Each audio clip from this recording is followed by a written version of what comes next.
All right, okay. Good day, everybody. This is Chris from Brothaspeak podcast coming to you. I don't want to say live, but it's live from I would love to say live one day. One day I would love to say live. It basically talk about issues that pertain to the Black LGBT community and just whatever it is that we feel of interest to talk about. So I'm just going to go around the table like I normally do and start with Darnell. What's going on, Darnell? The Teddy Bear Peter Parker. There you go.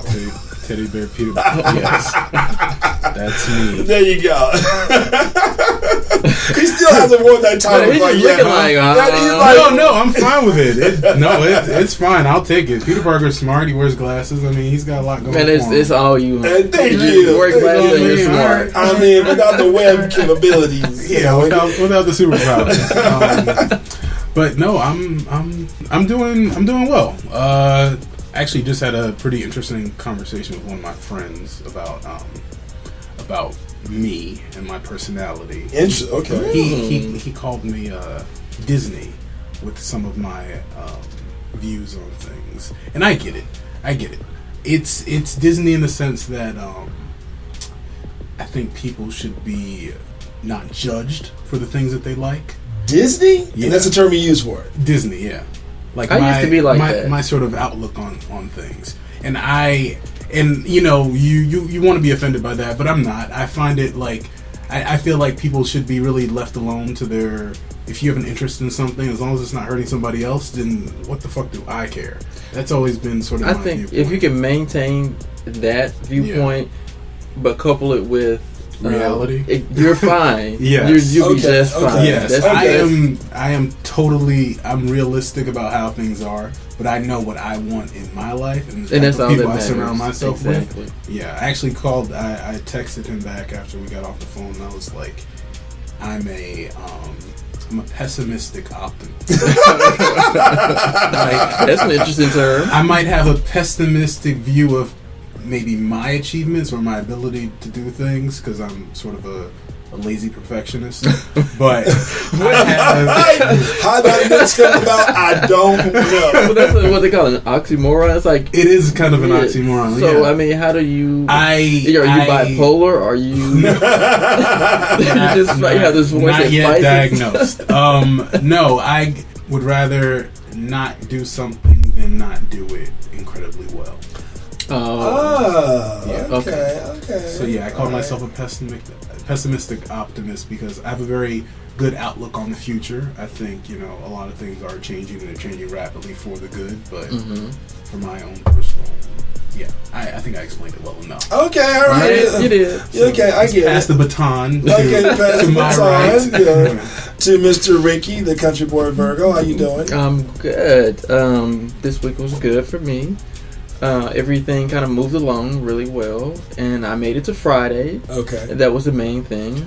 That's an achievement. Yes, exactly. Right? Sure, if I get from Monday to Friday, and I don't have to cuss anybody out, and nobody says anything that they shouldn't say, and everything I'm fine. As long as I can move it along, I'm fine, and make it to my Saturday. Nice. Okay. Well, then that makes it even better. Good. Okay, and then that swings over to me. Let me tell you. This was a trying, everything, when the term it rains, it pours. Oh, yeah. It does. It does. It really does. And, one of the things was part of my this bitch of the week, so I got one. I got one. Good. And so I'm going to save it for that segment, but let me tell you, God damn. It's like, are you, you know what? I'm just going to save all this shit. I may just bump it all up to the this bitch of the week. So I'll just swing over the Maybe we should let him just talk. Let's light the dynamite right now. Then part two, So now, at this particular point, we have to move on to the Brothaspeak Culture Moment. That's our new title. And I know the Culture Moment. So we normally have one of our co-hosts, Mr. Darnell, swing that over and take it away. What's going on with this week? Yeah, a lot of interesting talk show stuff, actually. Okay. Tamar Braxton, who's a co-host on The Real. Yes! She was fired. I heard about Really? She was fired from The Real, yeah. Yes! Even though, arguably, she's like one of the more famous ones. I mean, yes, that's what I'm trying to figure out. How the hell you let the one bring something to the show? Because I've only seen it a few times. Yeah. But I was like, okay, that's Tamar. I like her. Right. She always has she's very opinionated. She's out there. She brings something lively to the show. Yeah. So why would you? Well, the claim is, and I got this from B. Scott, lovebscott.com. It's apparently she got fired because she wasn't testing well with the audience. Ooh. And apparently the sales department didn't find her a good fit with advertisers. Also, production was finding her too difficult to deal with. Wow. So that sounds about right, though. I'm kind of thinking, Tamar, she needs to have her own thing where she doesn't have to work. She doesn't have to answer to anybody else. Exactly. She's like in charge. Because that's the only way she'll get her life. Well, this sort of explains Instagram post that she made the other day. I'm going to read some of it. I don't know if I have the energy to read all of it. She said, I love you all, but I have been stabbed in the back by someone I stupidly trusted, parentheses, not my man or my sisters. I am not about to be tried and tested to snitch. And it's not in good taste to tell you who, but as hashtag Tamartians, that's her fan. Really? Everybody's got a fan. She looks like Tamartians. I would not want to be called Tamartian. She kind of looks like an alien. Oh shit! Okay. She said, "You are very smart and figure things out on your own, but know that every one of you who smiles in your face." Everyone who smiles in your face is not your friend and is not cheering for you and will lie and try and tear you down to try and dim your light. Thank God he holds my future in my hand. This is all caps, by the way. I'm sure. Jesus remember Christ, who you are. I am Tamar Braxton. And by the way, she unfollowed her co-host except for Tamara. So maybe it's one of those ones that she unfollowed. Stabbed her in the back, apparently. Wow. But wait a minute. Maybe. Allegedly. I mean, let's keep this shit real. If I unfollow some people, then I got beef with you. Well, also they were co-workers. Maybe she I don't work with you anymore, so I don't have to look at your face. That's possible. And but wait, if you have a really good relationship, I take the energy to unfriend somebody or unfollow whatever. It doesn't take that much energy. It does. Just go to their page. For me. It does. I have to log in. I have to turn your soul. Yes. It's an emotional. It's probably a more emotional. Because if you're angry, then it's only going to take you a couple minutes to pop open your laptop or your phone or whatever and click that button and do what you have to do. I'm kind of curious about this. Don't get me wrong. Because even people that I no longer work with at other companies, I'm still friends. Yeah, you just don't look at their page or whatever. Yeah, it's just one of those things that you just. And now when you see them, hey, what's going on? How's everything going? You don't necessarily just miss it. Because when you do that, you do that with intention. Right. True. I'm not saying that Tamar, even her sisters, is the most easy to get along with. She's not. She's obviously. She's the youngest one. She's a brat. That's her badge. That's what she wears on her chest. She likes being the youngest one. She likes being the baby, and she gets to throw her tantrums. Another talk show. This is about Wendy Williams. Good. I love me some Wendy. Apparently, really, I do. Angie Martinez. She hosts she's been hosting radio in New York for the past many years. Yes. Mm-hmm. Apparently, she says in her new memoir that she and Wendy Williams got into it. But physically. Listen. I know about this story. Okay, you share it. Everybody, because think about this, they were on the same. They were part of the same company. Okay, now mind you, they are Hot 97. They are hot. And Angie Martinez, being the fact that she is a veteran, a legend. I'll say a legend, really, for us. She's been in the industry for such a long time. She's become friends with a lot of the people. They really trust in her. Now, during this particular time, she was dating Q-Tip. Yep. Now. Everybody knows Wendy Williams knows that code, especially in New York. How you doing? Yeah. Everybody knows that. Now, when she gives the "How you doing," you know the yes. And the accusation is that basically your man is down low. Yes. So she was talking about their relationship, and she said, "Now, had she had apparently the quote was." Had she had not talked to me, I would let you know that your man is one of the. How you doing? This is what Wendy allegedly wrote. One of my coworkers is dating Q-Tip from A Tribe Called Quest. Oh well, I guess some women like men who like men. Now, wow, that was shady. That first off, I mean, not only that, but the guy, if you know for a fact that your coworker is working with somebody, I don't care if you even see him passing down the hallway. Do you really want to go there? I mean, you do have a responsibility to your audience. I get you that, but that's work. A little close to home. Exactly. A little close to home. What's that saying? Wendy would probably go off if somebody talked about her husband. Exactly. Let's get that shit. Yeah. And she doesn't talk about that on her show. Exactly. She won't. Thank you. So when by the way, Angie said once she found out that Wendy said that, she popped off. She said, I quote, "I lost my fucking mind. Before I knew it, I was swinging at her. It was a quick scuffle. It only took a few seconds for me to realize that she wasn't really hitting me back. She was just trying to get me off of her." Now, Wendy Williams made a movie about her life a few years ago. She did? Yeah, she did. A trailer leaked a few months ago of this movie. It starred Robin Givens as Wendy Williams. Oh my God, Robin Givens? Robin Givens as Wendy Williams. And apparently Wendy, when her talk show started popping off, she's like, you know what, I'm not going to release the movie because there's a lot more about me to tell. Well, I saw the trailer and this movie looks like absolute trash. I don't know these are though. No, like this movie looks so budget. It feels like it was filmed in a hallway in the projects. Like it looks so cheap.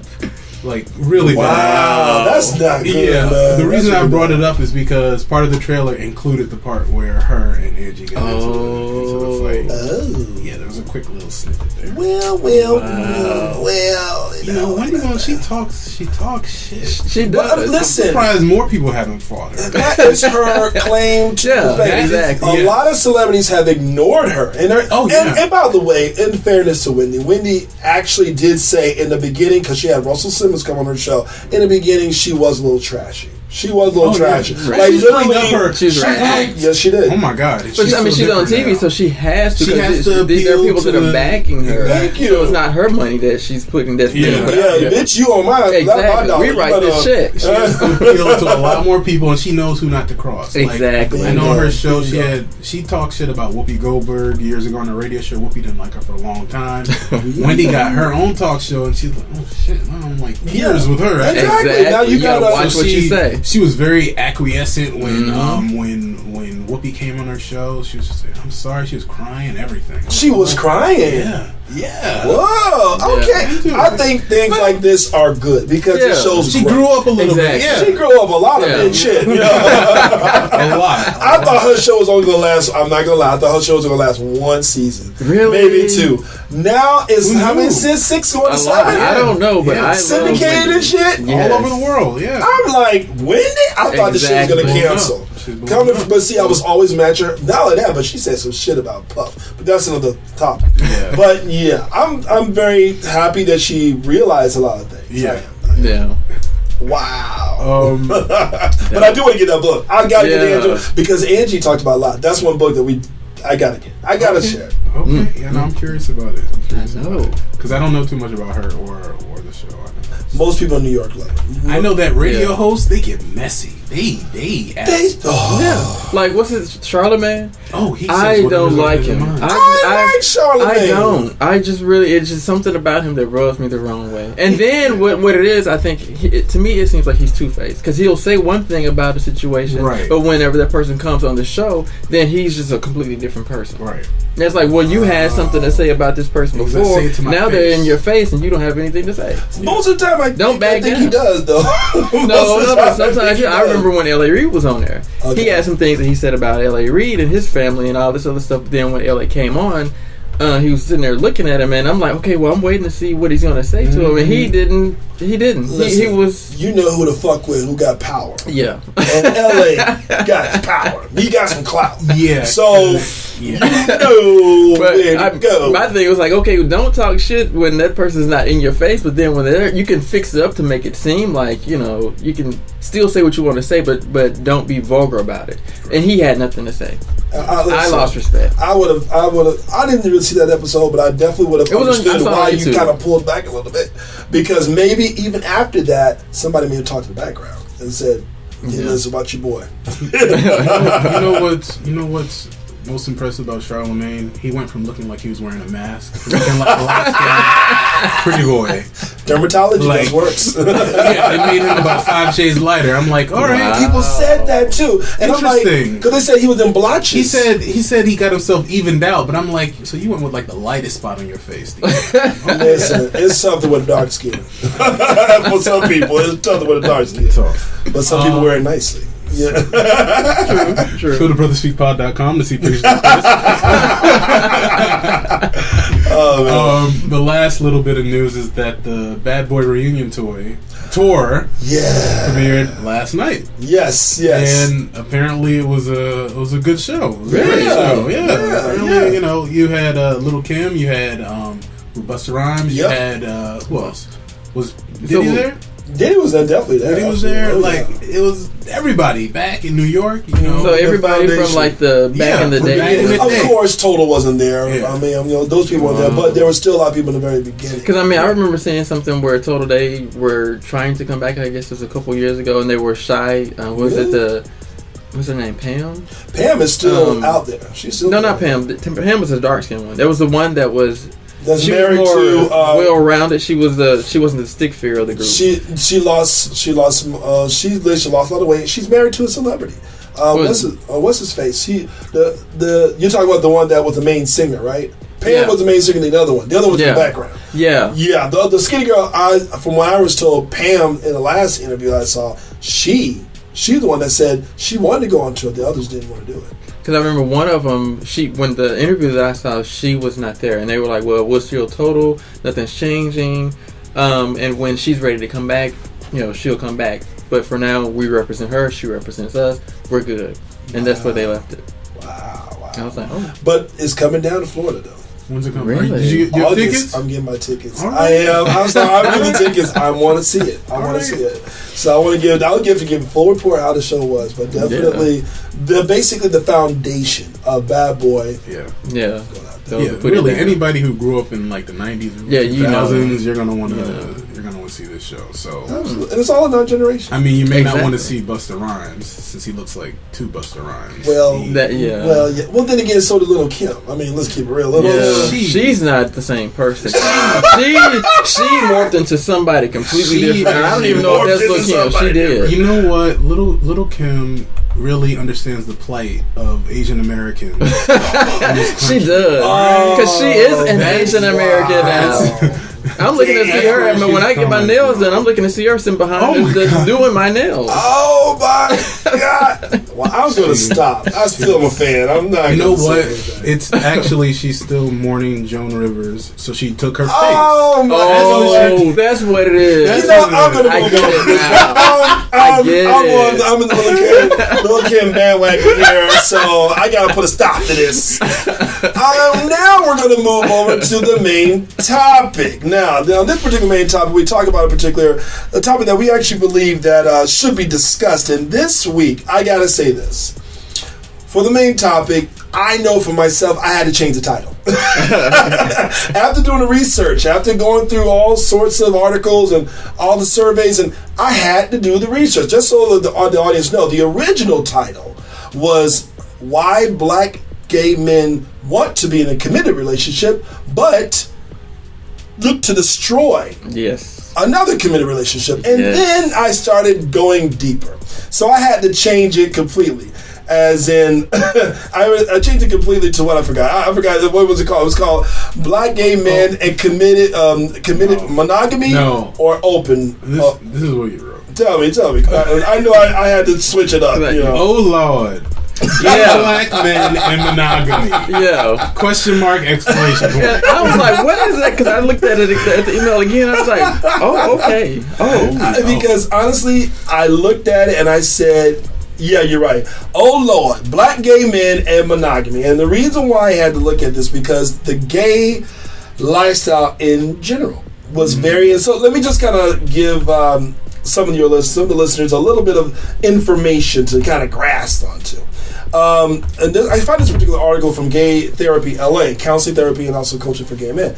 Gay men's relationship, 10 ways that differ from straight relationships. Now, this actually goes down to a couple of things when it comes down to money. When it comes down to money, gay men couples have have a lot of conflict around money. Statistically, white men tend to be relatively high earners. The sexism that women only earn a portion of what men earn for the work for the same tends to be both gay and straight. Both gay men and straight men will compete with each other regarding financial success, in quotes, however they define it. Now, so that kind of goes a little bit more about that. Then it kind of tipples over into sex. Now, there's several articles that actually correlate to exactly what this talks about. So I'm just reading this. Sex. Gay male couples tend to approach sex differently. Yeah. We all know that gay male couples are much more likely to entertain the idea, or even better, to be in a non-monogamous relationship. Part of this culture and historical, part of this is the nature of men's sexuality in general. Truth is. Truth is, but Benny told many more straight men would be non-monogamous if given the opportunity. That's by exactly what men. I was going to say. And if their wife said you could go out and diddle whatever you want, they'd be like, all right, let's go. You're damn right. And they would be doing it. Yep. Take that prerogative, even if it's directly violating monogamy agreement. Gay men are much more likely in general to only, quote unquote, not be appalled at the idea of another person having sex with their partner / spouse, but they might even be turned on about it. Now, so this, the reason why I had to change the title is because how can you break something that the door and the welcome mat sitting right down? Yeah. How can you really break anything? Yeah. So that came into a whole new topic in terms of monogamy, in terms of agreements and commitment. So, first question that I'm going to just toss out there. When it comes to monogamy, what do you really mean? What does it really mean within our eyes in terms of monogamy in a relationship? I'm going to start over with Ricky first. Go ahead, Ricky. Oh, again, I just noticed Peter Parker was just pointing. I know he just pointed straight to you, so I'm going to start with you first. So this is interesting. I think monogamy, it just depends on the individual. Like you were saying before, there can be relationships where you can have terms within your relationship, and as long as you don't cross those boundaries for you and your partner, you can really kind of consider that to be a monogamous relationship. If you're allowing one or the other to be able to say, okay, I'm going to step out with somebody, and you have to have boundaries for that. You can't, I've known one couple that says that you don't kiss, you don't do anything intimate with that person that you would do with me. But it's okay for you to be able to do this. And this couple, they've been together for like 14 years. Holy shit! Yes. So it depends on the relationship and what works for the two of them, and what works for those two people is pretty much nobody else's business, because people may not know that. Okay, so they basically had agreement. Yes, there was an agreement. Okay, but so this kept them together for these 14 years. It's like sexually open but emotionally monogamous. Exactly. You don't become emotionally attached to anybody else but me, because at that point it becomes cheating to that person, because it's like, well, you can't give them the same thing that you're giving to me. Right. We have to have an agreement. You can't give that to them because it's special to me. Yeah. So, Darnell, what do I consider monogamy? Yes, I'm curious. To me, monogamy is purely, it's both. It's sexually, you're monogamous. Emotionally, you're monogamous. You're just with that one person. Okay. Regardless. Like an open relationship to me is not. It's not monogamy. So you do believe that the traditional, traditional sense of... I have nothing against people who have an open relationship. If that's what you want to do, if that's what you're comfortable with, hell, I might be comfortable with it once I'm in a relationship. But to me, if we're going to say we're monogamous, we're just committed to each other. Interesting. So let me ask you this. What? For couples who've been together for years, a lot of gay couples don't make it simply because they get bored. Yeah. So, but that doesn't mean that they don't still love that person, but it's just sexually they're looking for something that's different. So, would you entertain even that thought after 15 years of being with somebody? Yeah. Rather than just saying, let's just split and you go your way. Even though I love you dearly, you love me. Would you? I would totally entertain it. I really think that the majority of people aren't meant to be with one person sexually. You do believe that? Okay. I believe that because I don't know. I feel like the human body is meant for variety. You missed a smile on his face. I know. I'm like, you guys just seen the smile that just came up so bright. Like he had this light bulb moment, and he was like, "Oh, wait, that was a good line." You should put on a T-shirt. These are some quotes I am going to take and make to a T-shirt. I know, right?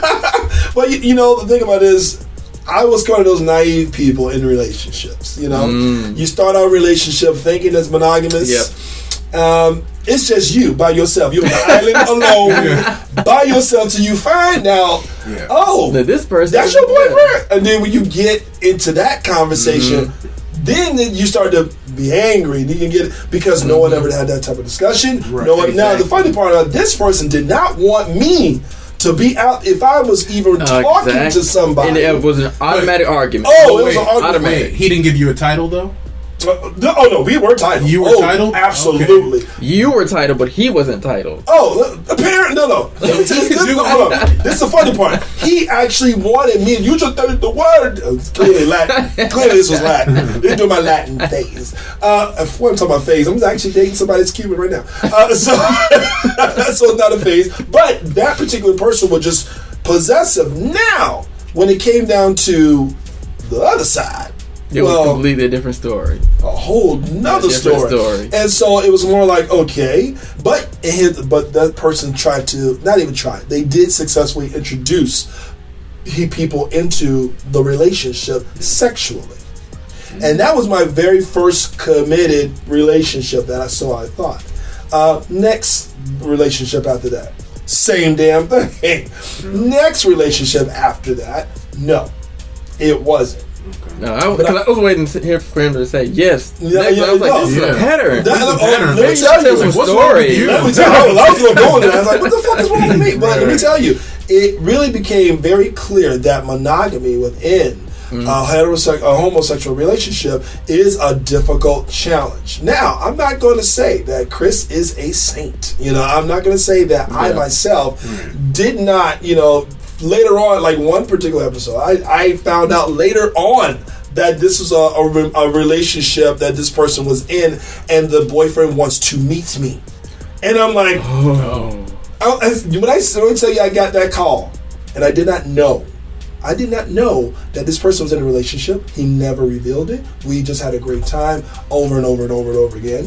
But it was never once revealed. And then when that came about, and the boyfriend, I said originally, no, I don't know. No, I'm not. No, I don't want to read your boyfriend. Well, then we can't interact anymore because he wants to meet me. So he basically interviewed you.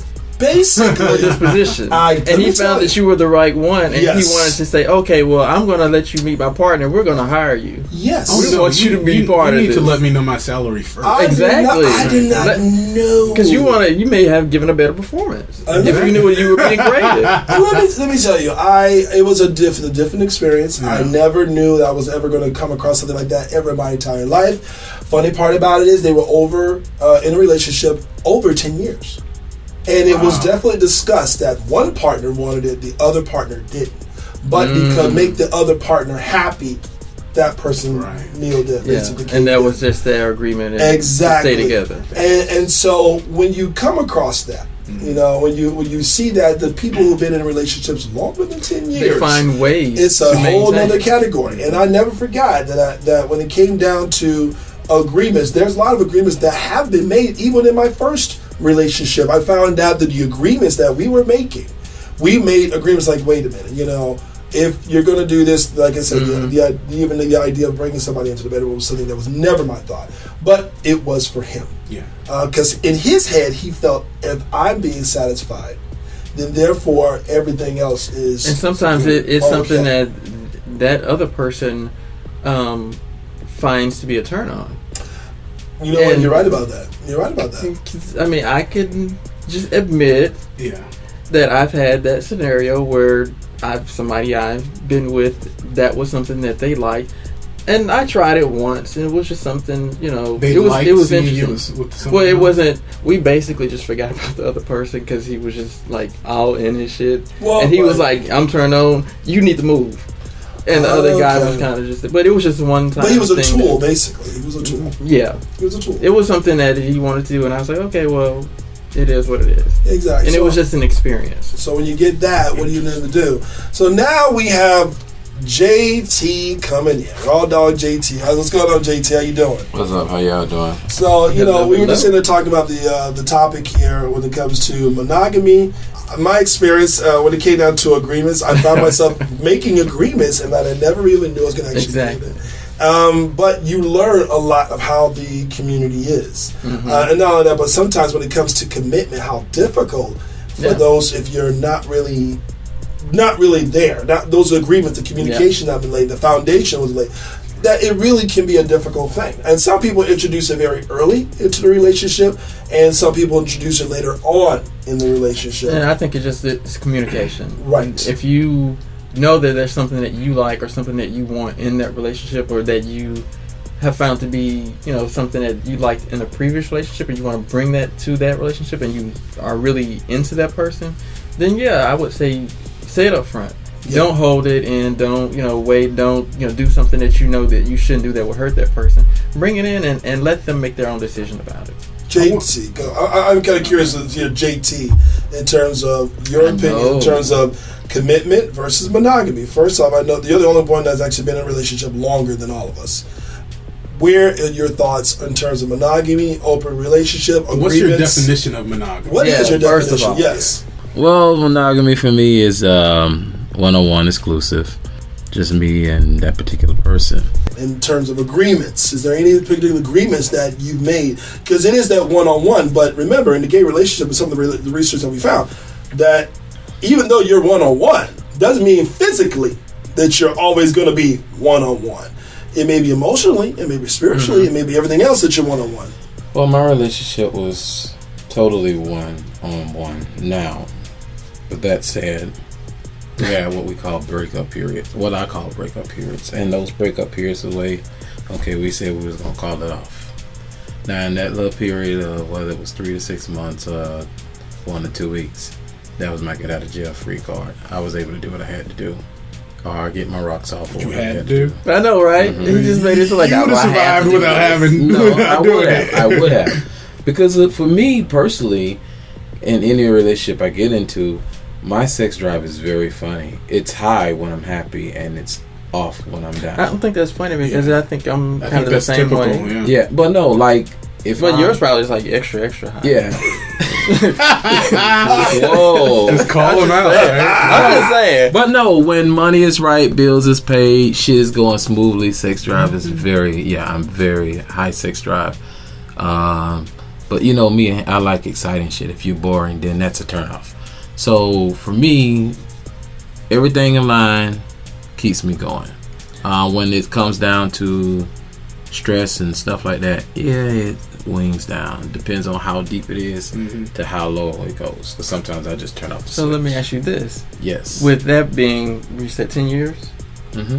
So with that being a 10-year relationship, do you think that maybe if you had incorporated other thoughts and ideas, maybe there wouldn't have been any breakup periods?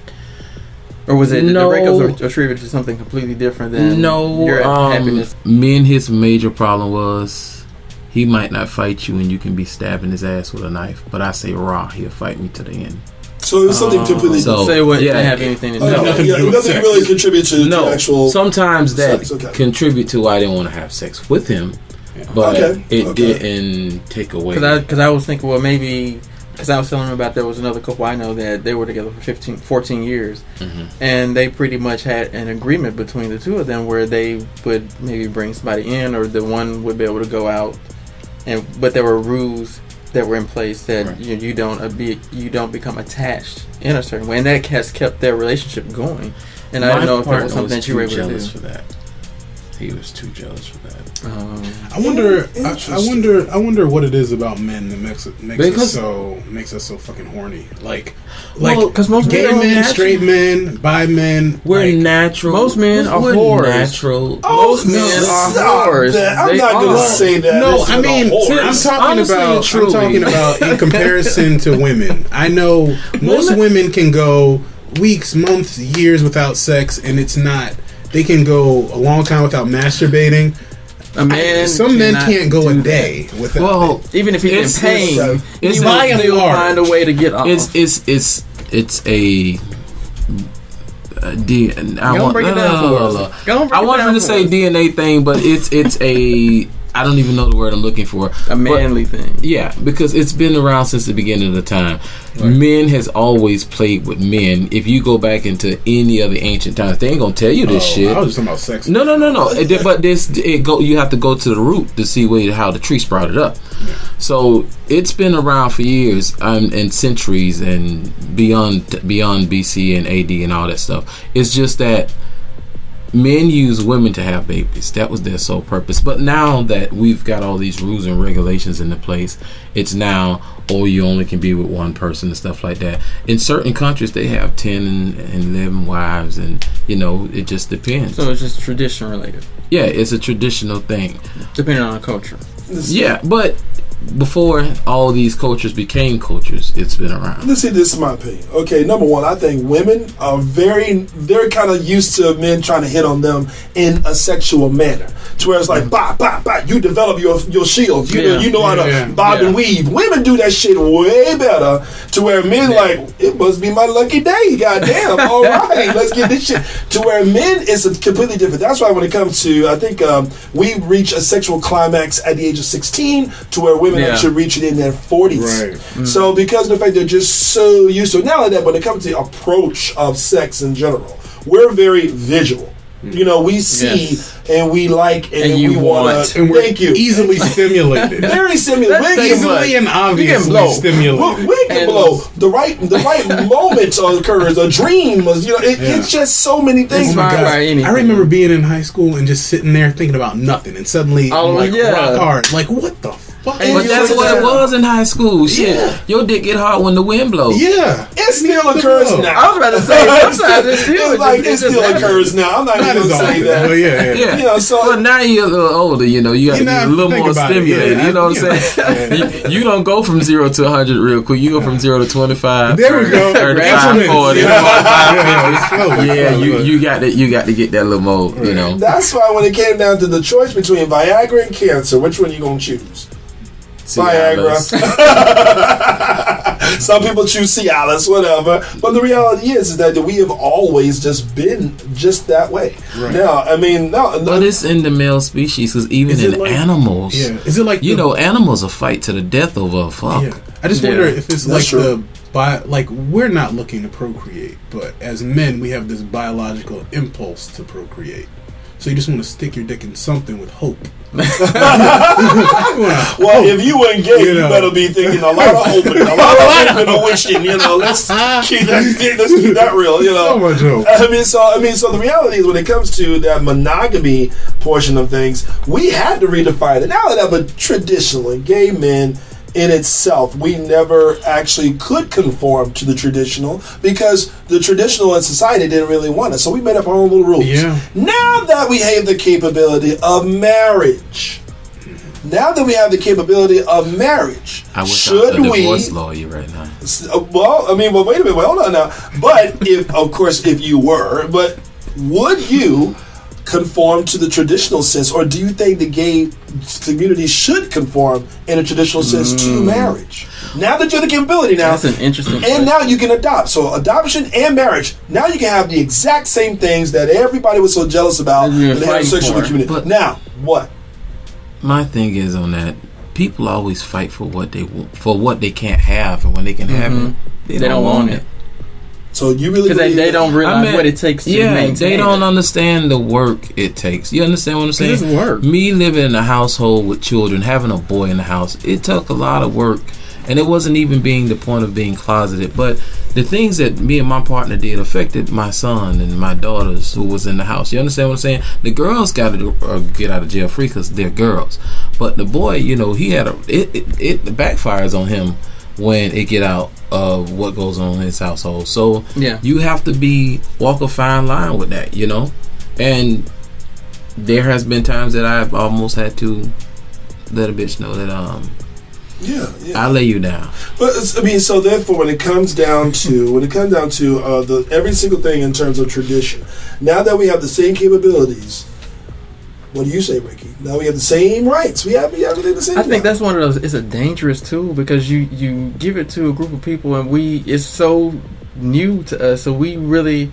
didn't know what to do before that. We didn't know how to be in relationships. So now you give us this tool where we can be married and we can have kids. That's just too much to give right off the bat. Yes, it's too much to give. We have to learn how to control each being in a relationship before you can add on to different levels, because that's a lot to give and say, okay, well, you can control. We're going to give you this, and this is a gift to you, and you can use it how you want to. Darnell, I got to hear your opinion. See, I feel like Ricky's viewpoint sort of, it's due to lack of examples. You don't have any examples. And there aren't a lot of black couples out there that make it, like the ones that are that they gay black couples. Yeah. Like the ones that I've seen. No, I'm saying there aren't a lot. There are not a lot. Sorry. Like there were like the reality shows that were out. Those couples are no more. Yeah. Right. The ones with the kids, I think it was the light skinned or the dark skinned guy. The one that had the dreadlocks and they had 3 kids. Yeah. They broke up, but they got back together. Yeah, they got back together. Yeah, they broke up. But I'm pretty sure they're not married. But see, the problem is people let society in their life.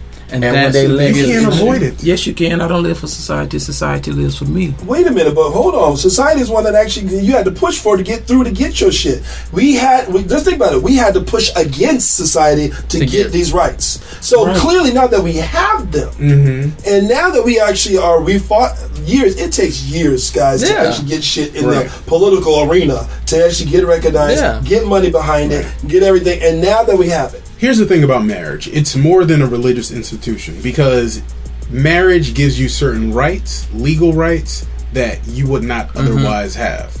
So I think it's very important. And I honestly think that if I meet somebody who I feel like I should marry, I'm very happy that that's now available to me. Yeah. And in the Disney side of me says that I would want our relationship to remain traditionally monogamous, forever and ever, happily ever after, and just remain that way. Like, I would like that. That's something I would like. Like, I see it. It helps that I have parents who have been together for 36 years, and according to both of them, they've never strayed. It's never even entered. And that's interesting because. One of the articles that I read in doing my research, it said that basically it's a new day, a new world. Your parents were together for 36 years, almost 40 years. They were together years and years ago. There's so many other changes that have occurred since then to where we are now. So the mentality is completely different for anybody that you're going to link up with, anybody that you're going to even think about in a relationship. So you have to think about meeting another gay guy. I know. All these apps and all these websites, you have so many opportunities. So many opportunities to just fuck up. Exactly. Yeah, I want to bring something up because, actually, this particular article was actually kind of written in December of last year. It was actually on datingadvice.com. It actually talks about Nuvo, AVVO, studies finds 51% of adults 18 to 23 not morally opposed to open relationships. Millennials are known for being more open-minded than past generations, and new study has found another aspect in which that's true. Recent findings by the legal giant AVVO show half of college-age men and women, 18 to 23, are not morally opposed to being in an open relationship. This is compared to 57% of those 24 to 32 and 44% of those 33 and older who are also not against the idea. No surprise. So now this actually came from one particular quote. When you're young and out in the world on our own for the first time, we're more apt to experiment with our romantic relationships and be open to new experiences when it comes to love and sex. Dr. Pepper Schultz of the University of Washington, sociologist and sexologist, recently put out there. So again, we're not correction. Wait a minute. All 3 of you guys will consider me millennials, isn't it? Yeah. All 3 of you. So I'm the only one. 6 months younger than your ass. Listen, just the 2 of us. Y'all are Gen Xers. Well, apparently he's 77. He crossed that line just barely. No. Apparently, that's what they say. That's barely. But he's more of a Generation Xer. That's why. But for me, so half in this room millennial, half in this room are basically considered to be Generation X. So when it comes to the idea of a relationship, in the first couple of years, I would say, we should have pure monogamy unless an agreement has been placed. But why is that happening? Do you become tired of each other, bored, less attracted? No, okay, I'm glad you mentioned that. I'm glad you mentioned that. I don't think necessarily it's the fact that it's less attraction. I think, me personally, that because of the fact that this particular generation, as well Generation X, as well as also millennials, they're so used to having options, to have it automatically take that away in a fell swoop of maybe 6 months because you decided, it becomes a little bit difficult, especially when you put yourself in environments such as clubs. You put yourself in environments to where you see as much candy as possible. And then, not cutting off all your previous relationships. You get those texts every now and then. Get those calls every now and then. Get those every now and then. Not so everybody's a hoe, Chris. No. I didn't say that. I'm just messing with you. So I'm basically saying that you get enticed in every single angle. Every single angle you get, there's something that pops up that reminds you of that time. Of what you can do. That reminds you of those choices. That means you're not ready for a relationship. Well, if you're tantalized and titillated by those things, then maybe you shouldn't be in a relationship. But wait a minute. I think it's fine to be titillated by those things. Like, you can be like, oh. And within the first 6 months. But the idea of you'd be quite surprised. You saying, hey, you're not ready. But the idea of you getting this text or something, and then you saying, hey, babe, let's have a conversation. Let's talk about. It makes me wonder. There has to be something underlying that. They're not ready. Yeah. That's what's underlying. Let me tell you. Within 6 months. Listen, you'll be quite surprised of, How can you be with somebody for 10 years if you can't be with them for 6 months without saying, I want to step out. But then that means the relationship is still new. Number one. Yes, and that's the problem. You should be in your honeymoon phase. Exactly. But that's the point.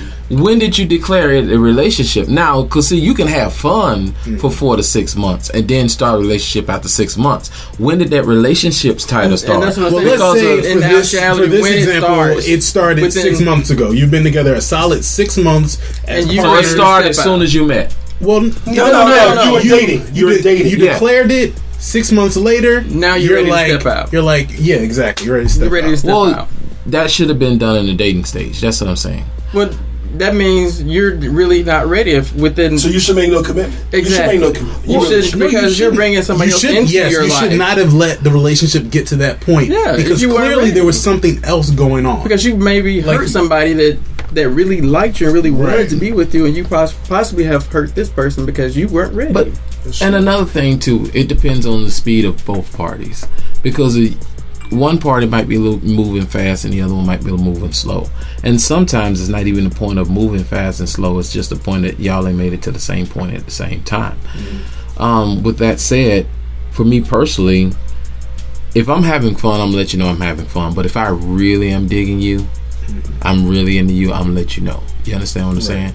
Now, if I still have that I ain't sold my Royal Oaks that itch. I'm gonna let you know, like, look, I'm not trying to be mean to you. I'm gonna give you that opportunity to stay or go, because at the end of the day, I'm gonna do this. So that's honorable that you do that. That's honorable. It is, because you're not playing the game at that point. You're saying, I may not be ready, but you make the decision according to what it is that you feel, and we go from there. Now, as a couple, though, and you basically still get those tingly little feelings that come inside that you want to kind of go out and explore. Ooh. You still have that feeling, but you have agreements set now. Or either if you decided to make agreements, because some people, the thought of agreements don't really occur until I think those feelings keep coming up a little bit too often, to the point where I still love this person, I still want to be with this person. Let's talk. Because either you're going to say something or you're going to cheat. Right. You're going to say something to this person because you care about them, or you're going to cheat on them. And then, which do you do? Exactly. And then you're faced, and then that person, now that now it's already on the table, that you already know exactly that person's feelings. You know this person truly wants to step out. Now what are you going to do? You're faced with a whole new thing. Right. So do you give in because you really like this person? Right. Or do you hold on to what it is that you feel you really truly want, which is to be in a monogamous relationship? What do you do? From experience, my ex always thought that I was out for the next fuck or the next person. I mean, it's in my nature to be flirtatious. I've always been flirtatious. I don't know any other way to be but flirtatious. But at the end of the day, he was who I was going home with. And no matter what, even when we had our little moments, everybody who I messed with knew that one was first. And if shit smoothed out, they were going to be cut off.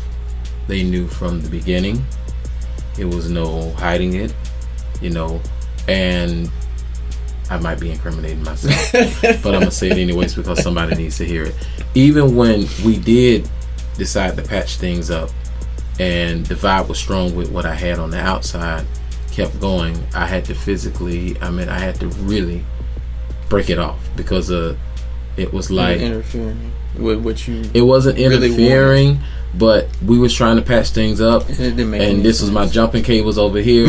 And if I wanted to go home and have an electric encounter over here, I had to leave that alone. Yeah. So basically, your distraction was put aside. Yes. And I can understand that. I've been in that situation. So you've been in a lot of situations. Let me tell you, he's a situation. Let me tell you. Hold on, I can't say that. Somebody else was the king, so you got to be the queen. Not calling you. No, let me go see that's the difference because I was actually in relationships, and the thing about it is, I did not situation 90 days. No, I was in years of relationship, and when you get that experience on your nuts, one thing I can say was then when I had that breaking period, when I had that break-off period to where I needed to, again, there was I think I explained it before, to where I was in a particular relationship, didn't have sex for, almost over a month, in some cases over a month, almost 2, and then you kind of get that feeling like, okay, well then, I basically am not feeling wanted. Then that person in a very short amount of time said, oh, he may not want it, but I want it. And then therefore that continues. So that means when we got you weren't talking. You weren't. If you go a month without sex, then you two are not discussing whatever the issue is. Well, because of the fact we discuss it more than once. And basically when it came down to say, this is what I need, you're not giving me anything. And we had that discussion more than once. Mm-hmm. When I say more than once, we've had it a bunch of times. And to the point where, okay, clearly I am the one that's only wanting this and not the other person. Gotcha. So therefore I must not be attractive. So I can relate to it. It's not that with the one before, the last relationship, we were together for 3 years. The first year was cool. Everything was fine. We were, like really, really, people saw us and they were like, oh, you're in love. That's good. We like to see you two together. The second year, it was a little bit rough because of the communication thing. The third year, I had checked out. I was like, I'm done. I can't do this anymore. Yeah. This is it. But it was because of life events that came in, because you have work, you have other obligations outside. Yeah, there's a lot of things that come into your relationship and you don't realize it until it's at the last minute. You don't know. You're thinking you're communicating, but you're not. I think that's what it comes down to: communication. You think you are, but you're really not. Too much communication, lack of communication, and it's the wrong communication. There's a balance. Right. Oh my God, there's a balance that's missing. There's a balance. But that comes with being seasoned. Or monogamous. You have to be in relationships. You have to be seasoned to know what to talk about, when to talk about it, and how to discuss how to talk about it. You just said.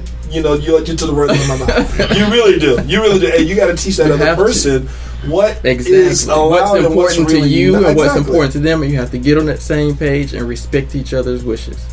That's it. But sometimes being on the same page is how you think. And when I say that, and I'm going to use a perfect example, I hate Valentine's Day. Why? I'm going to tell you why. I truly hate it. With a passion. Valentine's Day is one of my busiest. You're so country. Valentine's Day. Yeah, and then we're gonna leave it just as that. We're not gonna correct it because that's exactly what the fuck it is. Okay. Valentine's or what is Valentine's? What is it? Okay. Fuck are you and fuck are you? Okay. Now let me finish. We on limited time and I'm late. Valentine's Day is one of my major holidays where I work from sun up to sundown. I really work like a dog to make my extra money. That's my meat. That's that hump time when you got to get it or you ain't gonna get it. Mm-hmm. And my ex was big on this. He wanted to do all these things. He wanted to go out to dinner. He wanted to go. He was into the hype of Valentine's Day. What everybody said it should be. Right. Personally, if I ain't tell you I love you 364 days of the year, what difference is it one day? On that 65th, you get what I'm saying? This is the day I slave and work. I'm trying to make everybody else shit happy. I done cuss the motherfucker out because the day done came in at 12 o'clock. One flowers delivered at 12:01. It's a rough day for me. I don't like celebrating Valentine's Day, and because it's a commercial holiday that I don't agree with, because everybody feel that if you don't get something on this day, they don't love you. So what was the communication, though? I've said it from the beginning, but it was always a problem every Valentine's Day. Wait, really? I'm still trying to figure this out. Where was the communication in that? Because if I know that Valentine's is a day that you don't like, what's the alternative for me? Because I'm still here. No, it ain't the point. We can celebrate later. Exactly. The day before, the day after. No, the week after. Because I need to relax. You know, you talking about working 120 hours for a week. You know, and if you got somebody that's willing to do that, you do what you need to do. But it brought the extra money in the house. That's what I'm saying. If you got somebody that's willing to do that, so it seems like a lack of respect. Yeah, but it wasn't about what I was doing. It was about that they didn't get. Now the first year it wasn't mutual. Yeah, the first year the first year we was going through one of those moments, and I had a cancellation, so I brought flowers to their job. I didn't stay to see them get them. I just surprised them and left them. They knew where they came from. Matter of fact, we was in kind of a breakup period because, and I brought them flowers because it was a cancellation. I had nothing to do with the flowers. I just said, fuck it. Let me give it to them. It just got to the special feelings. Yeah. If you decide to listen, they were cancer flowers? No, but it wasn't even that, because I wasn't even doing anything for them for Valentine's. Because you weren't celebrating things. So they were broken apart. We were like in a split moment. It was something that happened that we kind of like split. How do you react to them? They loved them. Well, he loved them? Yeah. Okay, I'm sorry. I just say they a lot. So. Oh, I don't know. No. Is he 2 people? Because it's 2 people. But I'm sorry. He loved them. Okay. Okay. So after that, now for the next Valentine's Day, we're staying with each other. It's a totally different ball game. Maybe your situation's different, but I feel I'm of the mind that if it's something that makes them happy, that doesn't inconvenience me, I'll do it. Even if it's not, I'm not into Valentine's Day. I'm not big into all that shit. But if it's a little something that I can do, it makes their day, they're into it, then I would do it. But it sounds like it inconvenienced you going out of your way to do this because you're busy. So therefore, when it comes to the communication factor of the relationship, making those agreements, making the understanding, doing all the things that display that foundation to really make it work. So therefore, say for instance, if when it came to the topic of bringing in somebody else in there, in this particular case, the relationship wasn't even strong enough to handle. I don't think. Right. It doesn't present itself to be strong enough to even have handled. Right. Another you can't person agree on one day out of the year. But that's why now. So no wonder you couldn't bring somebody else in there because I wouldn't even try. Okay, so you know the strength of your relationship. Yeah, right. You know the strength of your relationship. So in this particular case, he knew, especially that's 10 years, and now especially doing a newlywed relationship, it's 9 years. 9 years, excuse me. But we still communicate because of the children. I just recently cut them off, which make 11 years. Okay, so basically, right now, because of that, knowing the strength of your relationship truly makes you know exactly what agreement it can handle. Exactly. What agreement can, and not only that, but communicate. One thing I can say about my last relationship, our communication, we were actually very, very good. Very rarely we had an argument. But when it came down to the portion of sex and finance was a very big thing to where it could not, it couldn't last, Yeah. That sounds like my last relationship. We did not fight until we broke up. Yeah. We didn't fight. But we didn't communicate well at all. So we didn't want to talk about the big issues. And mostly centered on sex. Yeah. And it was like the elephant. It was truly the elephant in the room. It was a big fat gay elephant. I believe. You know what? It's kind of funny because now that I think about it, did it say girl? but see, now that I think about it, the last relationship. Actually, the conversation did come up. Yeah. The conversation did come up. If that's something that something that you would be interested in, or and the answer for me would be no. Even as we're breaking up, being mutual, we got back together briefly, but we discussed getting back together. I, on this particular, said no, but we still had it. We even thinking about actually becoming roommates. To be in the same house. And let me tell you, what was also discussed, what was also discussed, again, communication played a part. We said, I would hate to see you with somebody else, and he say, exactly. I would hate to see you with somebody else, and it would actually work. And he's the one that's actually, I've never seen him say, I probably would kick his ass because I would not want to see him with you, and I've never heard him say that before. Yeah. So honestly, the feeling would have been mutual. Mm-hmm. So we were not there to even live together, number one, and then but the communication was there to where we were able to talk about it. Yeah. We were able to express what these desires were. I can definitely say that my last relationship, I did appreciate because of that. But the communication you have to keep. You have to have it. I think where everyone's at in terms of understanding what's needed, especially to be able to introduce anybody to the bedroom, the third party to the bedroom. You have to have some sort of communication. Yeah. You have to have some sort of foundation. You have to have some sort of trust. We didn't even talk about trust to actually kind of summarize that.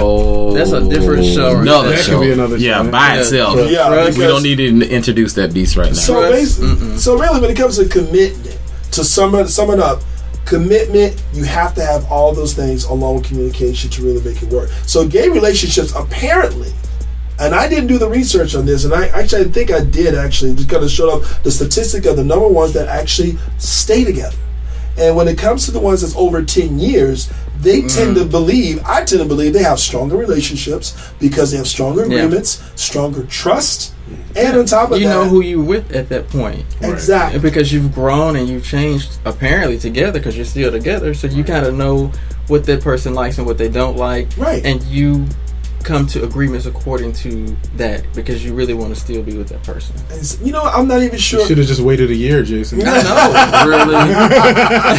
That 10th year, that would have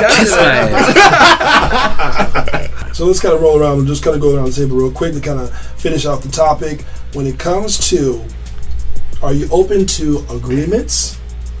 Are you open to commitment, even if it does involve physically another party? Darnell. Logically, yes, I'm open to it. However, knowing me, I'm a very emotional person. I'm an artist. All right? That's your cover up. Yeah. I feel like if I was in a relationship and the person I was with wanted to step out, I think I would feel some type of way. As the kids say, some type of way about it. I would feel like what is wrong here? It would signify to me that something was wrong. Yeah. Also, keep in mind, stepping out, maybe not stepping out. It's you guys. The terminology is right. You use different terminology rather than stepping out. You know, yeah, you're right. It all depends. Because that strikes you mentally. Yeah. It's like this is something wrong with me or something. Yeah. Right. It's where you're sharing. Some people would say sharing. It all depends on the person and whether or not our relationship is sort of has an emotional maturity. If it's like we're two adults and we're making this agreement and we have these things we will do and these things we won't do, but also I might cry about it. Let it out, girl. Let it out. Ooh. Go ahead, Ricky. You want me to cut her ass? What do you say? I would say I would be open to it, but it would, like you said, it would have to be something that we would have to agree on. I would have to feel comfortable with doing this. I would have to know that the treatment is going to be what it should be. It's not going to be anything that would cause me to be left from within the relationship. Yeah. You wouldn't cross over to the next person because they're doing something much better than me or whatever. We would have to have that down but I would be open to it. That would be something I would think about doing. I would be open to it. And JT, what do you say? Well, if you had to start all over again. It's kind of hard for me. It's really kind of hard to answer this question for me. And a perfect example why. At one of those breakup moments where I decided to move on my own with my ex, I met somebody, and when I said sex and mind, body, and soul, we connected. Mind, body, and soul, we connected. I mean, it's kind of hard because of me. I'm attracted to exciting and interesting things. I'm attracted to energy and power. Yeah. So being that I'm attracted to that, if that comes into play, it might wing me over. And that's where you have to have those rules in place. Right. But sometimes rules are meant to be broken, and y'all know I don't follow rules. What? So in this case, you would actually you would cross the line. That? No. But what I'm saying, that's why I'm saying it's a catch-22 because I would not even put myself in that position because I know it can happen. So you know you better than anybody else. You don't put yourself in that position if you know you can. You know what I'm saying? Which is fair. Yeah, I just have to sing Eric if I do. I guess I'll see you next life. And for me, you know what? I had to really get to the point of one, the communication definitely has to be there. True, the trust has definitely got to be there. To where if I know that, and you'll begin to know your partner, you begin to know their motives and things of that. And that. So whenever anything that comes up, you know whether or not it's coming from a position within themselves that's very conniving. It's actually coming from them that's really honest and true, that really does care for the relationship. Exactly. You know exactly where it's coming from, because people will pick and choose their words and conversations and do a lot of editing in the process. So it lines up with their favor. Oh yeah. So before I even indulge, I better know that partner first. Yeah. Right. And by the time it gets to that 5th year, and we feel that because even sex therapists even tell you, even in heterosexual relationships, the longer you with the person, 30 years, it ain't gonna get up like it used to. So I think the gay community is realistic about it, and sometimes a little bit off about it. You have, I think the older generation that those particular guys seem to last together for a very long time seem to get it better. So on that note, we're going to end the topic. We're going to move on to the positive segment. Positive segment is usually the woosah moment of any particular main topic, but in this particular case, it wasn't that bad. So, but I do want to kind of bring up something that's very interesting. That this is actually done, a particular study that was done in Britain, that is say gay couples are happier but less affectionate in relationships than heterosexuals. And this is funny. This actually, so this is how the title actually comes out. It actually come from the HuffPost Queer Voices. Great news for same-sex couples, that they wrote. They are much more likely to be happier and more positive about their relationships than their heterosexual counterparts, according to a new British study.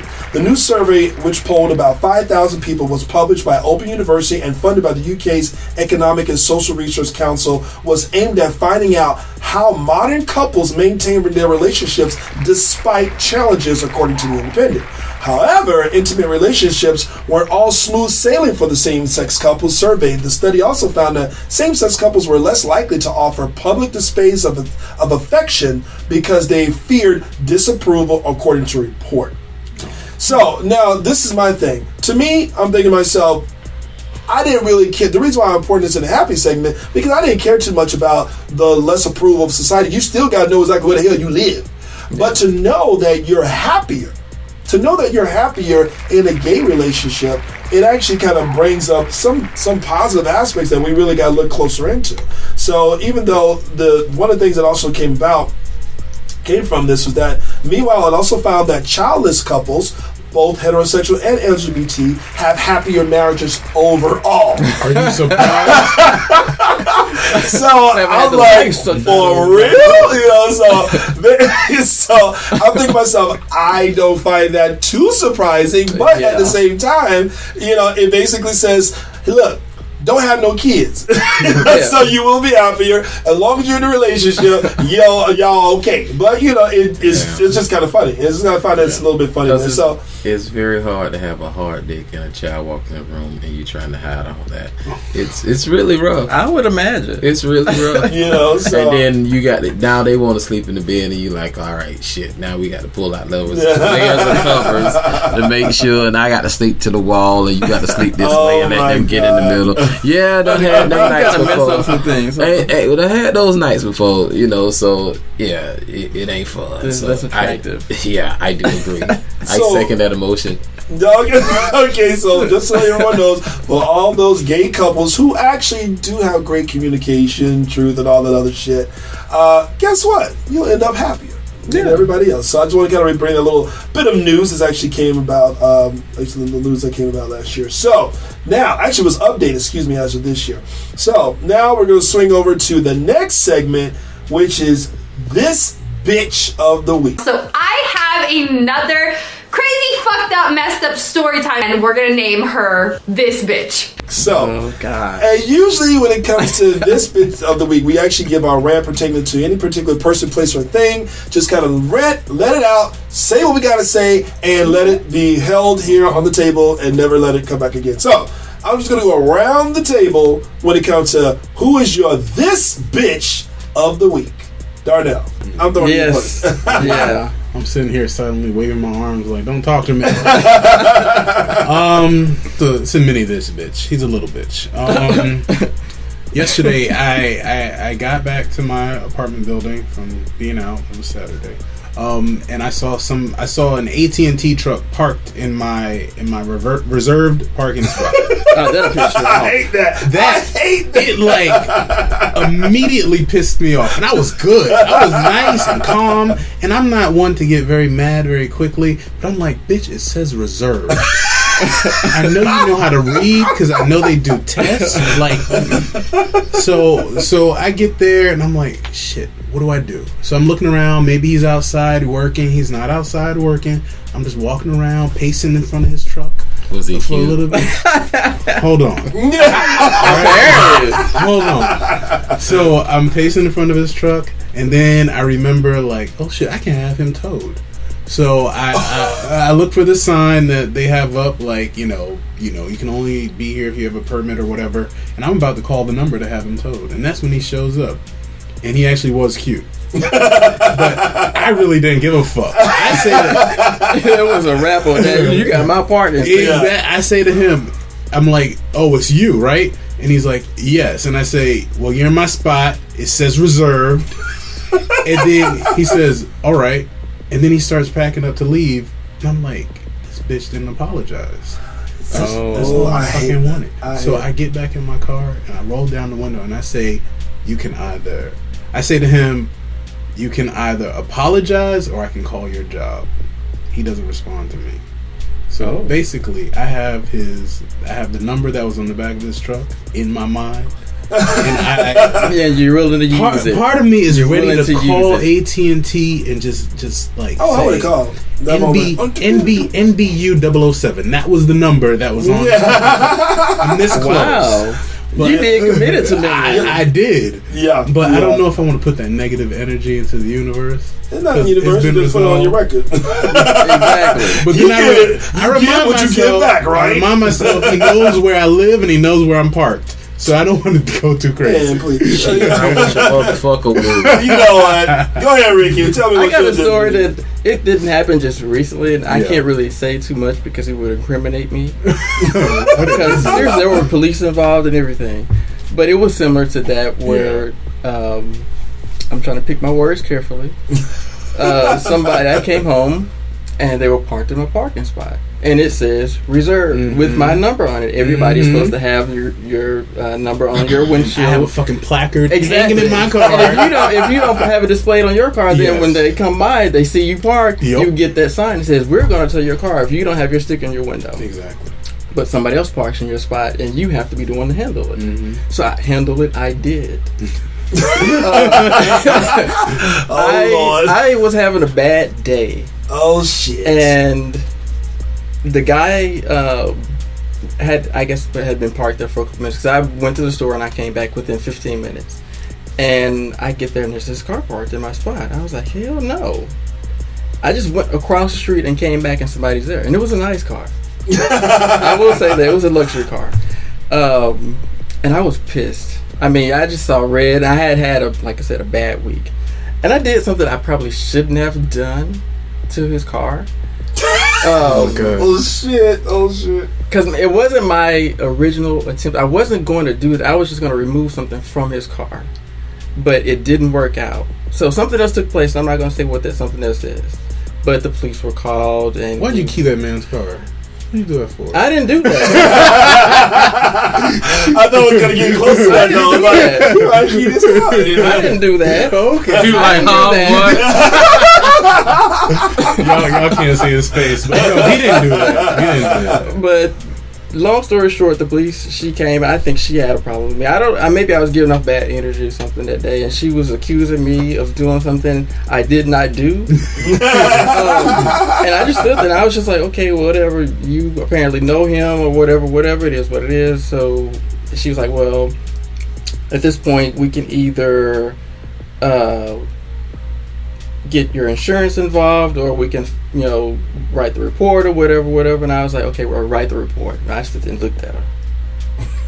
And this bitch started to write the report. Mm-hmm. And I was like, oh, okay, well, I guess she's serious. I better put on my face and make sure I'm serious and make sure I don't make it look like I did something I shouldn't have done. Yeah. But long story short, the guy ended up saying, okay, well, I'm just not going to do it because I don't know if he had something on his record or what, I don't know. But she came at me. She was really like attacking me because she just felt I was wrong. Yeah, and I listen. She had no proof. Exactly, and that was my thing. I was like, "Did you see me do it?" Yeah, thank you. Because we do have cameras, but you're not going to take the time to go do it. Bingo. Exactly. And probably not even on. But that bitch, she was serious. See, and she came for me. I was like, okay, well, come for me. Oh, ouch. Listen, okay. Female cops are always trying to prove their manhood. She was. Female cops. She was. Like that. And that's why I was like, okay, I'm just going to shut my mouth and I'm just going to stand over to the side and not say nothing. But it was just festering up in me. Oh yeah. It was there, and my ears were red. They were burning hot. I was that pissed off, but I couldn't really be pissed off because I didn't do anything. JC, what's your bitch of the week? You always get these long ass pauses. This bitch is my job. My store manager boss. This bitch really rolled my nerves this week. You've been quitting this job the entire time. Well, see, you know what? The unfortunate thing is I got a car payment, and business ain't stable every week where I can tell them to kiss my ass and drop my drawers so they can see my ass as I walk away. I had somebody a friend that did that. Yeah, I'm big. Are you serious? Yes, I'm big on that. He did. I tell you, kiss my ass and drop my drawers so you can see my ass as I walk away. I missed that day. I missed that day. I wanted to see it because he said he was going to do it. He gave us everything in a trash bag, and he did that. But anyways, oh my God. My store manager is on vacation, and she asked me, "Will I work yesterday, which was Saturday?" And I told her, "Yeah." Unfortunately, I had a death in the family. It's not a close relative, but the father of the deceased is one of my major business supporters and colleagues, so I wanted to be there for him more than anything. Well, this bitch texts my boss and say, if I don't show up Saturday, this is my final warning. Mind you all, I've never been written up. So when I text my boss back, it took me 24 hours to text her back because I had drawn a long text and told her, when you come back, just remember that I got a week to go of being here and I'm done with this bullshit. But I called and got someone to talk me down, and they talked me down. So 24 hours later, I called and left a message. It's 24 hours and you haven't answered my question. So then this bitch, which is my boss supervisor, called me and, I want to go over the schedule and make sure the word she used, make sure that you're still on for Saturday, the day that you scheduled. So I told her ass, yeah, I'm on for Saturday, but unfortunately a death came in the family and I really want to go to the funeral. And, okay, if we can't find anybody and I'm gonna try, I say I really want you to try. So okay, but if I don't get back to you by Thursday with someone, then you know that I just want to make sure that you're opening on Saturday. I say I'll be here with a motherfucking attitude. But I ain't say motherfucker. I say with a bad attitude. That's what I told her. And she said, stop it. You're just acting up. And I say, no, I'm serious.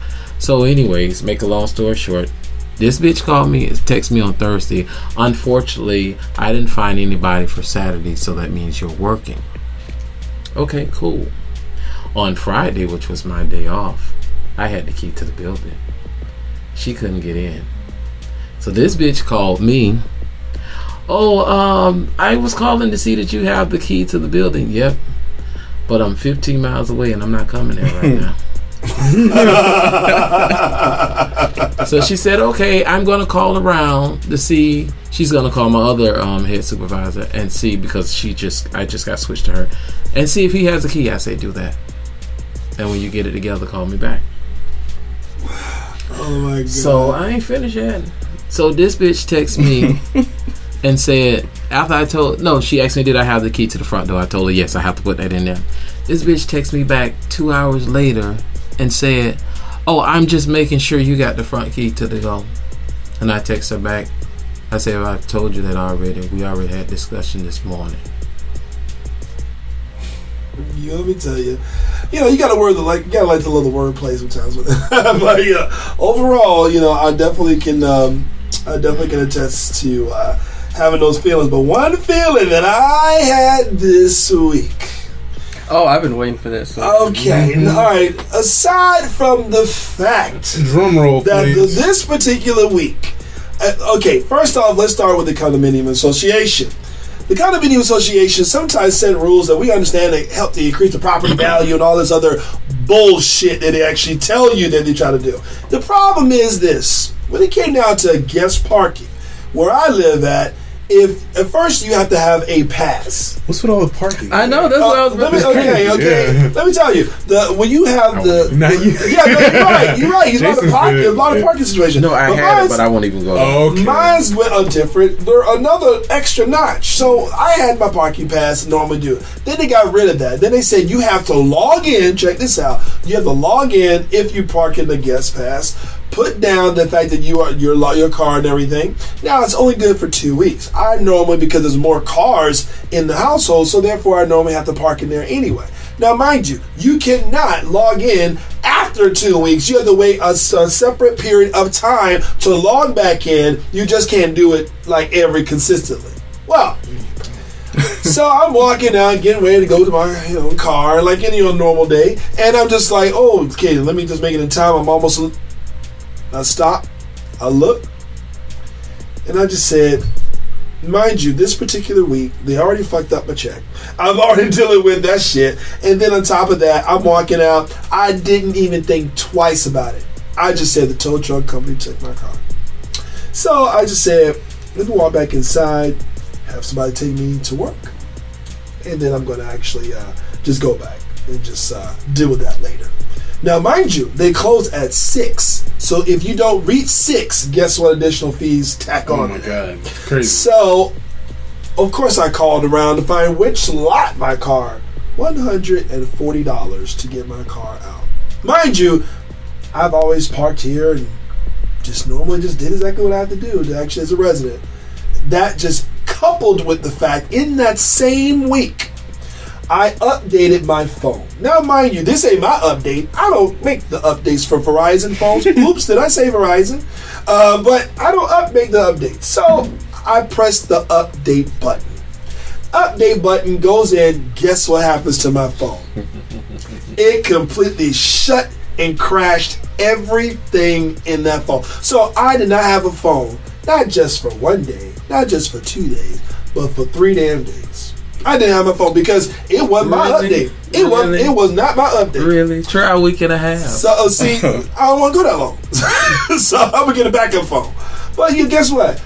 It was updated by something that was not my fault. So I go to Verizon. Hey guys, can you fix this? Go ahead and fix it. Oh yeah, no, we can't fix that. What you mean you can't fix that? Well, it's kind of stuck in the mode when it comes to software updating, so we really can't do anything. But what we can do, we can give you a number for the insurance company. The insurance company actually send it to you. They'll do it for free. They'll send it for free. So, all right, I'm kind of pissed off right now because on top of that, they keep you in a 2-year contract, but you have a 1-year warranty. So, oh yeah. 2-year contract, 1-year warranty. So I give insurance a call. Insurance says, yeah, we'll ship it for free, but you do have to pay the insurance deductible of $150 before we can actually send you the phone. So I'm livid now. Now, this is not my update. On top of that, the last time I just kept dismissing the update, it basically forced me, bitch, you gonna take this update. So you just have no choice. All right, let me just update. And I was avoiding it last time for months. No. Could you not reset it? Reset the phone to factory settings? It didn't work at all. I tried to reset. I tried refactory. I tried everything. And fuck AT&T. He parked in my spot. That went so animosity. Shit, that was the cable man. Shit, it wasn't cell phone people. They came that to you. They came from deep down. They came from deep down. So right now, let me check this bitch. So right now, I'm pissed right now with the Condominium Association about the wasteful money I had to fork out, and I'm super pissed right now with Verizon when it came down to my goddamn phone. So here I am, guys, on a flip phone. I can't send images. I have a little baby flip phone. This is the most shit I got. And the last time I saw it, I'll be honest with you, I never had a flip phone. This is my first time. Back in the day, I 2016, I got a flip phone. Baby, you should be thankful, baby. You got some communication. You can't get jacked on that phone. You know. That's one of the better things about it. Yeah, nobody. Thank you so much. Nobody ain't gonna steal that. They ain't gonna steal that from you. You all right, baby. You know that? That's a good way to look at it. Right? The pessimistic optimist. Yeah. So, it is what it is. And that was my bitch of this week. It was two of them, but god damn it, they came around the wrong goddamn time. All at one time. Well, I know mine's over. Can I gloat a little bit? Go ahead, glow.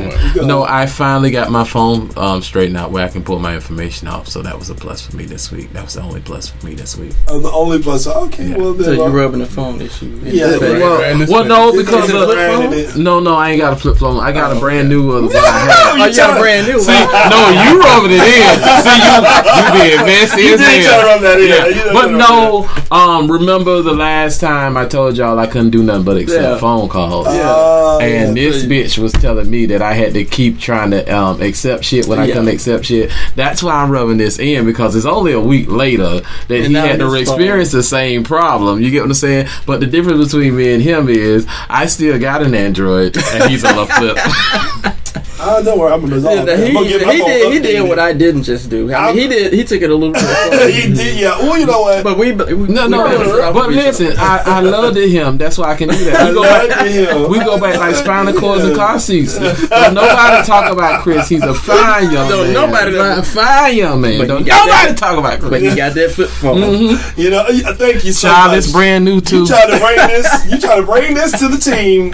Fuck all y'all. Anyway, so and now we're gonna end the podcast. Chris. I'm sure you do. We're gonna end this podcast, and normally I do have my little wisdom notes, but wait a minute. The spiritual one, I think should have sometimes have that little spiritual note. You want to give a positive note? Give a positive note. Go ahead. Give a positive little statement to let us out.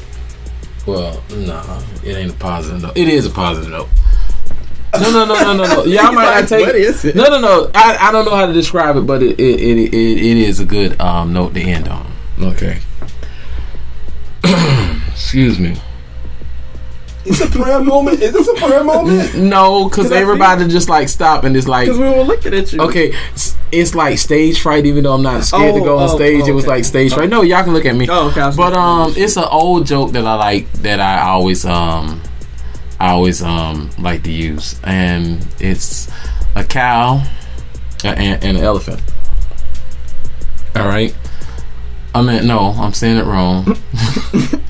Okay, I just found something. It's called the positive pledge. The positive pledge said, I shall no longer allow negative thoughts. The shade. I shall no longer allow negative thoughts or feelings to drain me of my energy. Instead, I shall focus on all the good that is in my life. I will think it, feel it, and speak it. By doing so, I will send out vibes of positive energy into the world, and I shall be grateful for all the wonderful things it will attract in my life. And that is the positive pledge. Those who shit on you ain't shitting me, and those who shit off you ain't your friend. And by the way, go ahead and swing it out, key it off down now with the last thing. Yes, you can find us at brotherspeakpod.com and also on SoundCloud at soundcloud.com/brotherspeak. All right, guys, and thank you so much for joining us. Have a wonderful week. Have a better week than I did last week. Thank you, and goodbye. All right. Goodbye. You said that with attitude.